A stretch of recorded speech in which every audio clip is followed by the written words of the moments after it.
Rajesh, what is the impact of geographical locations in the concept of RIAS? Are there specific asset classes that work best in different parts of the world?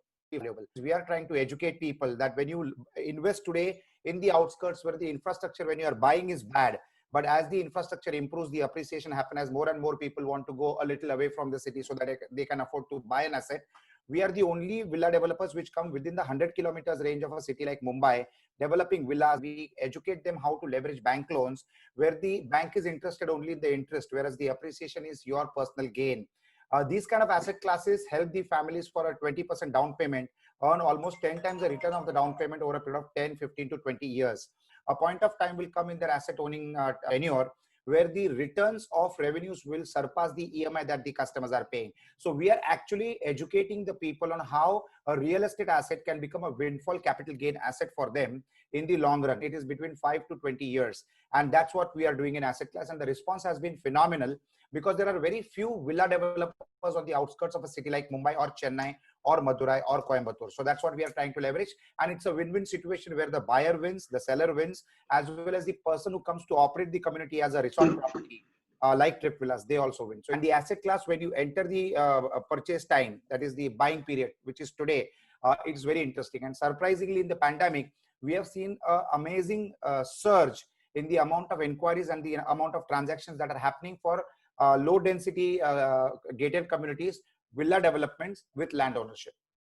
So one of the topics that you touched upon, which I found really interesting, is involving opcos in the short-term rental business, which will bring a lot of yield over a period of time. Next question is directed towards you, Captain. We understand that although data centers are key in the age of Internet of Everything, we know that it is a little difficult to set up, maintain, and manage. Can you please throw some light on the challenges involved in terms of investments and maintenance of data storage assets and the opportunities to look out for in the future as a service provider in this space? I think 2020 has really changed our entire perception of the data centers. So much so that I would say that data centers have already become India's backstage soldiers, right? I mean, during the lockdown, the impact of the lockdown was sort of muted to a large extent, though the captive centers run by large companies supporting IT, ITES, BFSI, social media, or e-commerce companies was impacted because of the physical restrictions. I think the data centers did us proud, especially the colo centers that are hosting all these essential services. It's become an essential service, indispensable essential service, so to speak. With homes becoming the nucleus or the center for work, education, recreation, etc., and are sort of imbibing the digital economy to a large extent in the country, data centers are really become extremely important as an asset class for not just commercial offices, but also outside, which has typically been the domain of commercial office industry, but it has also spread out into all these verticals that I talked about. Now, the second aspect that has also been playing up, as you also realize, is that the data protection laws have also had a huge impact in the country in terms of the data centers and the need for them and the regulations which abide localization of data. Now that has hugely impacted the shift from captive centers to colos. Then again, in the future, with what we are seeing with one large industrial house in the country, also trying to roll out the 5G services and the edge computing and Internet of Things, it will drive the next phase of data centers in the country for sure. Actually, I have an interesting anecdote around this. I was talking to one of the biggest data center operators in Singapore who has asked not to be named here. And the CEO is actually telling me that running a data center is not typically like running any other asset class because you're not running one asset class.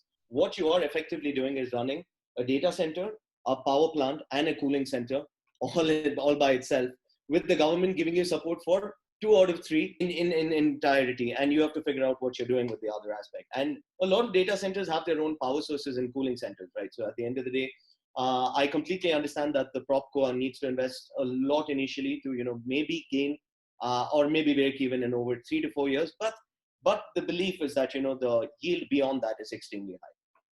Absolutely. Moving on, we're going to talk about one of the biggest buzzwords in the market today, which is cold. The question that we put forward is, with multiple operators fighting to grab a piece of the pie and a fair bit of consolidation in the sector, Nidhi, we're going to come to you. Where do you see this market moving in the near future? And what excites you the most about operating in this space? Real estate and rental have existed for centuries, right? Co-living is a very sexy word. It's a new word, but it's existed traditionally for very long, right? I think what has changed is that there was a rental arbitrage all along. Now there is a service arbitrage overlay on top of it, right? I think hotels were the first ones to actually embark on that journey. They took a piece of real estate, added the service overlay, and that was RIAS in its first form, right? And I think when I look at co-living or student housing or their entire spectrum, I think it's effectively hospitality-like flexible services that you're adding, and it's a value add effectively, right? So what you're telling people now is that the real estate is definitely the underlying asset, but the ownership of that asset is no longer important, right? The access to the asset is important. The services that come along with it are important. And I think that's what real estate has become, is a user experience, right? So to your point, yes, there is a complete paradigm shift in the way we are perceiving real estate.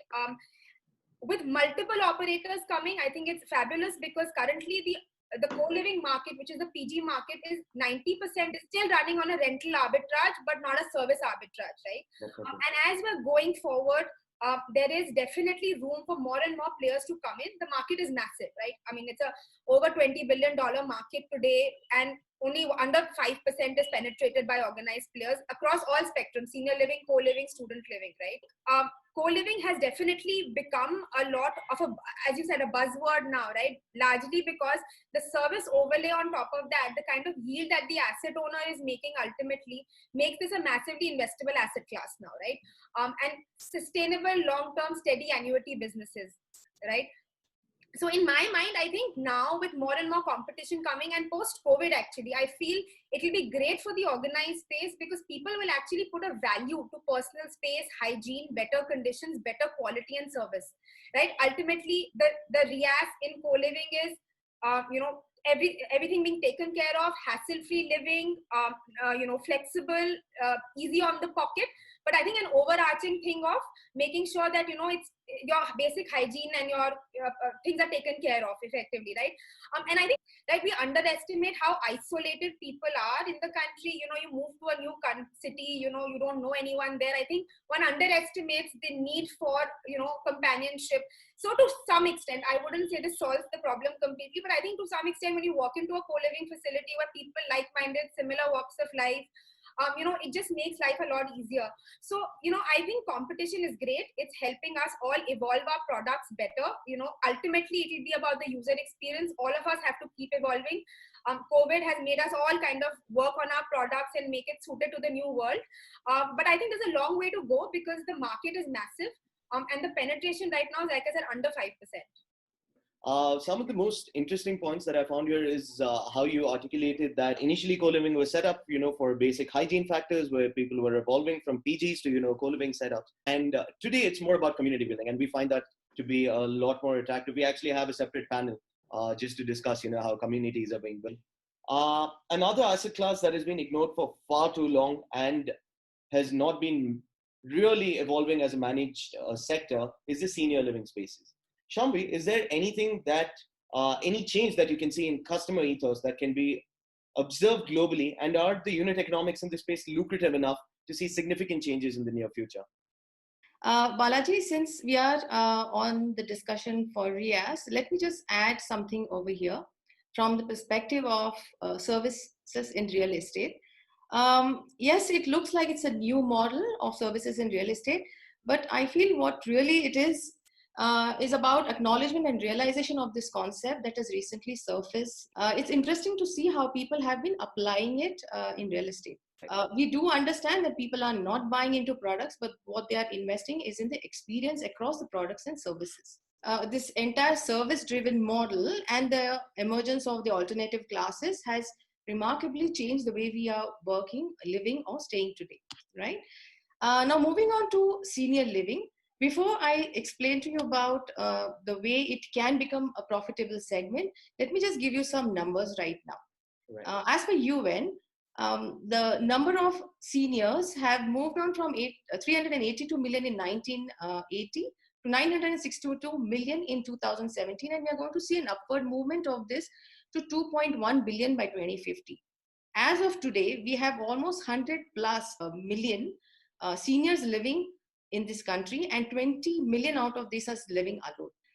As far as the way people are approaching or accepting this entire idea of senior living, let me tell you that the old ecosystem of joint families have really disintegrated.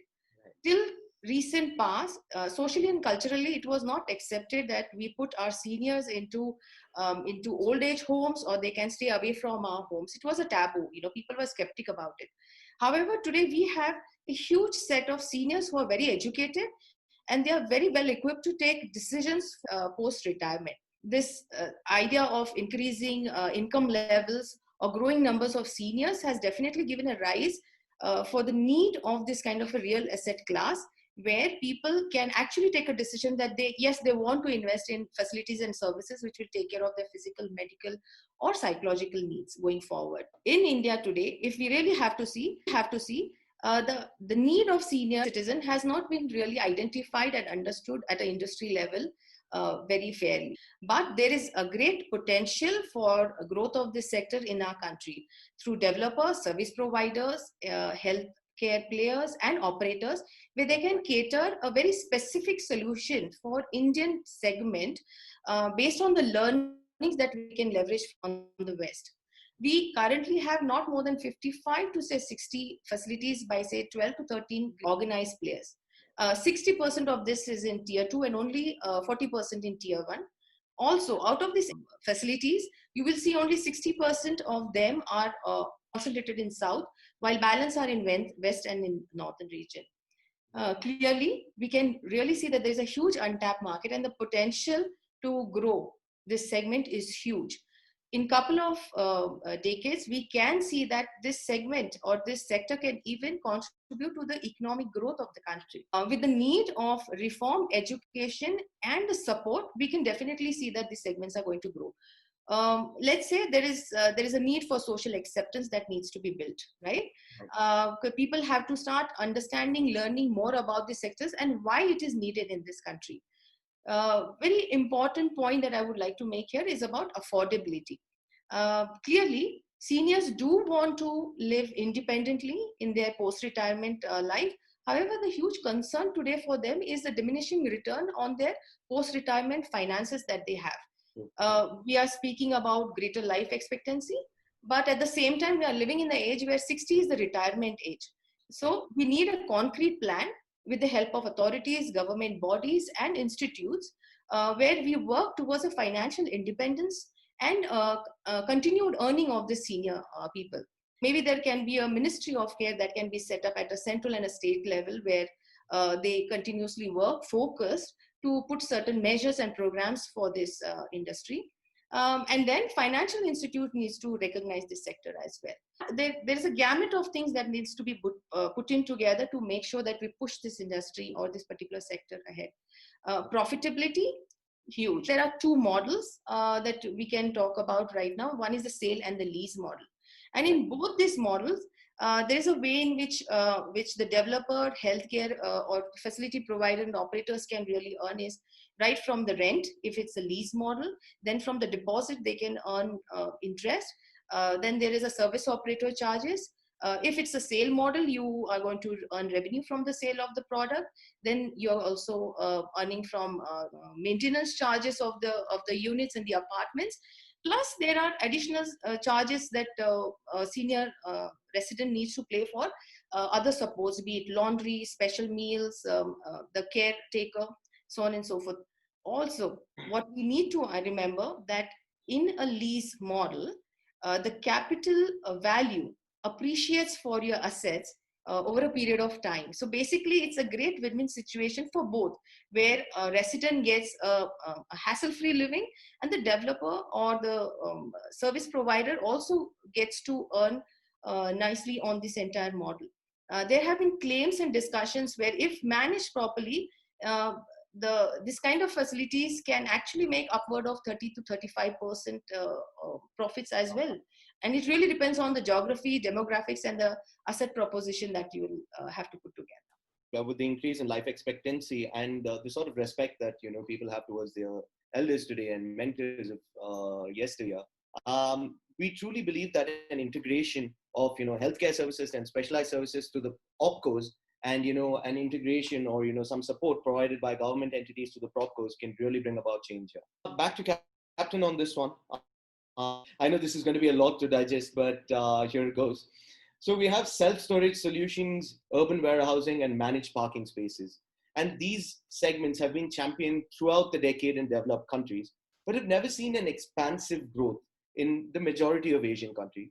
What are some of the challenges that are to be addressed in terms of availability of resources and management techniques to provide the necessary nudge in these geographies? Right. Again, just like data center, I think you've chosen the right topics for me. The warehousing and logistics sector also is on a high, right, as we have seen. And various factors have contributed to the same, starting with the GST, reduction in corporate tax, changes in the FDI, infrastructure push from a banking perspective, commercial loans perspective, the Make in India concept, the ease of doing business getting better for India as on the ranking side. And finally, success of some of the commercial office real estate REITs also looking into the other sectors.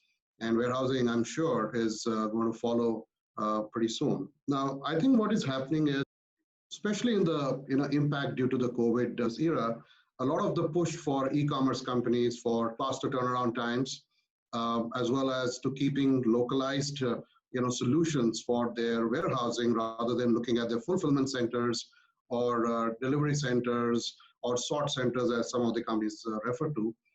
This market is pretty huge. And I think it's a huge play in terms of market share with newer entrants on different segments, not just on the electronic side, which we've been using, but also on food, delivery, groceries, and so many other aspects that are adding up to the food chain. I think what is happening at an organized level, we are making huge strides, right, in terms of an understanding of what the warehousing needs are, bifurcating within different kinds of qualities in which these have to be constructed, and great, operators in the country, rather starting with developers as well as 3PL providers, are making huge strides on this.